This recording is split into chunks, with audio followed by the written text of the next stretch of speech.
All right, for today's video review, we're going to be taking a look at Transformers Legacy United Cyberverse Universe Slipstream. And yeah, this is a nice figure. Now, Slipstream here is a repaint of the Cyberverse Universe Windblade figure from earlier in the year. And I don't know, I get it.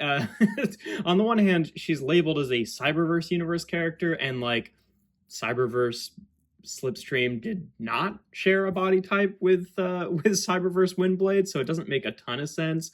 And in her original origin in animated, she was just another like Starscream clone, basically. So just like another version of the regular Seeker mold with maybe a different head would have been appropriate. But there is precedent for Slipstream being a repaint of Windblade in the past. There was like a Takara like Generations version of Slipstream that was using the original like Generations Windblade mold. So it's not like totally out of left field. I get it, but I don't know if I really would have preferred this or just another version of the Earthrise Seeker mold. But then again, did I really need a seventh of that figure?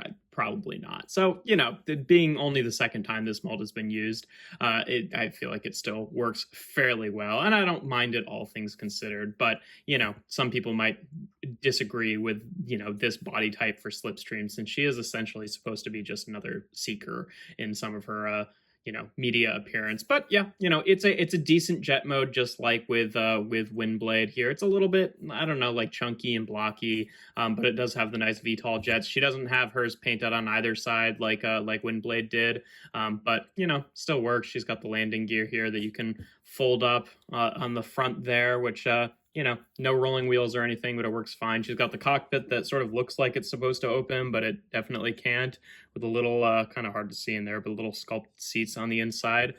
Instead of the sword that Windblade came with that actually like makes up like the exhaust plume, she comes with two kind of more typical looking Seeker null rays. Now, these are clear plastic and painted black, and one of mine has already cracked, which was mostly my fault because I was like trying to plug it into one of the things on the wing, and I had like my finger underneath it, and I heard a snap. It hasn't broken, but I have heard a snap on one of these, so do be careful. But if you're just plugging them by the peg, they should be okay. Now, unfortunately, the only place really to store them is because she's got a couple holes under her wings here, but these ones really aren't accessible in this mode, so you kind of have to peg them in like way out here, which I think looks a little bit ridiculous in terms of the guns peeking forward. Like it's better than just like pegging them on top asymmetrically or anything like that, but it's I don't know, it's a little weird looking to me how far forward they stick and how far out, whereas I would have preferred if they like clung to the arms a little bit. Honestly, I mean, I've got my complaints about the way they're used in robot mode too, but I sort of wish that they'd given her new shoulder pads in robot mode so that these could actually attach to those, and that I think that these would look a little bit better if they were like clung closer to the body here. But it is what it is. It's not like an ideal solution, but it works well enough, I guess. It's just I sort of wish they had done a little bit more retooling to make these accommodate these a little bit better. But other than that, I do like the purple and the sort of like metallic turquoise that she has going on there. It does look pretty nice. But yeah, in terms of comparisons in this mode, just for the standard one, here she is with Kingdom Sideswipe, which is obviously totally out of scale, but that's usually the case with jet formers. For another jet comparison, here she is with Starscream from Earthrise, and again, it would have been cool to see like just this color scheme on this mold perhaps, but again, she's probably a more enjoyable figure objectively than like the Earthrise Seeker mold. So yeah, I guess I don't mind having this one a second time rather than having this one a seventh time. But yeah, that's what they look like together.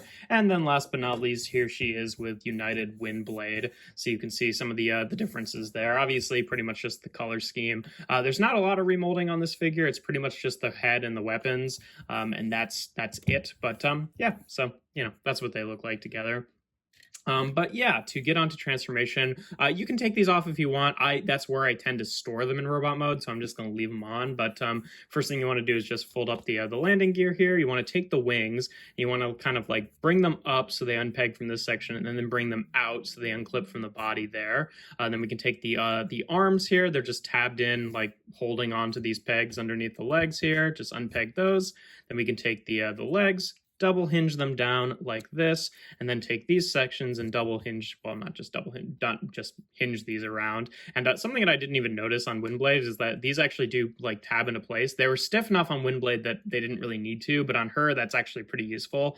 But on both of them, they are actually kind of like tricky to untab when you're going back into jet mode, but they do tab very securely in place, and then somewhat too securely because they're kind of a pain to actually untab again, but yeah, whatever. And then you want to basically fold these little side fins down like that. You want to fold the foot out and then fold the top fin to the back till it clicks into place to become the heel support here on both sides. Rotate her around at the waist, and then take this whole section, and you want to basically split it down the middle like this so that you can bring it out and around her robot mode head, flip it around to the other side, and then before tabbing it back together, take this bit, double hinge it into the fuselage here, and then the same thing on this side, and then you can tab this back together, and it will just, there's a slot right there and a tab right there, so you can double hinge this to sit on her back, and then you can take the actual nose cone section and just fold it up like that, just to change the profile of it a little bit. I mean, honestly, like that looks fine too, but I don't know. There's a transformation step, so I usually like to do it. But yeah, there we have Slipstream in her robot mode. Now you can adjust the wings here so they kind of sit up more like this for Windblade, and then these I usually just like will flip down.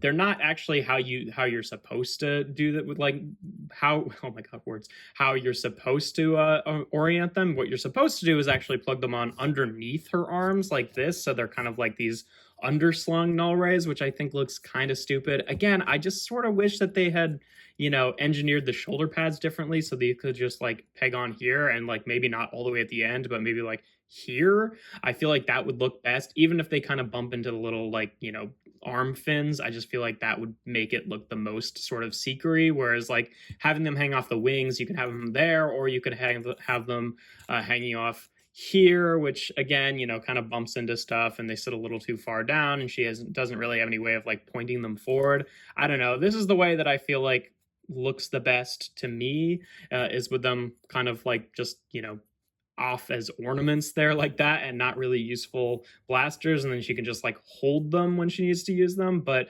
again, I just wish there was a little bit more thought put into how those store. Oh, also you can take the shoulder pads and kind of do a one click up. That's how you're kind of supposed to do it. But yeah, it's okay, and it works okay for Slipstream. It's just like, obviously a little bit more tailored to Windblade.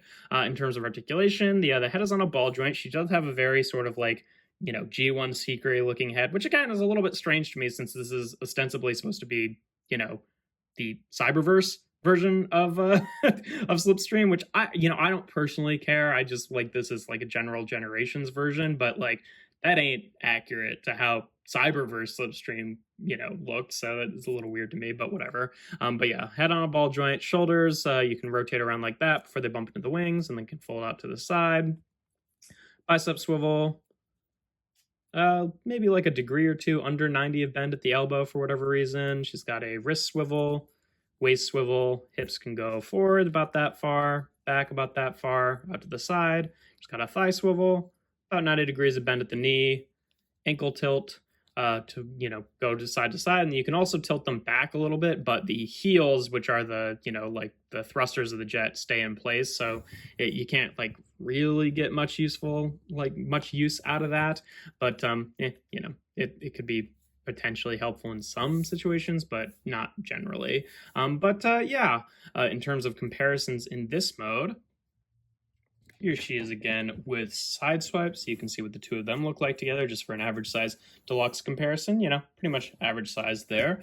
Here she is again with Earthrise Starscream, so you can see what the two of them look like together. Again, obviously, with like animated origins, or honestly even how they were in Cyberverse, like they should be much more like similar in height, but as a different take of this character, it kind of works. And then last but not least, here she is again with Windblade. So you can see, again, I just think that this mold works a little bit better in general as Windblade. I get the precedent set up with like that, Takara toy for like making Slipstream a repaint of Windblade, but it's probably, I would have preferred she just get her own mold, or just be another version of the Seeker mold, or at least have a little bit more like remolding to give her own identity. Also, weirdly, for some reason, I can't really figure this out. Maybe the ankles are just a little bit weaker, but I find it like she topples backward a lot more often than Windblade does, and I'm not totally sure why, because they have the same amount of like stuff on the back, whereas Windblade felt very, like solidly placed on the ground. She always wants to kind of like fall over backwards, and I don't think that just the weapons on the wings would really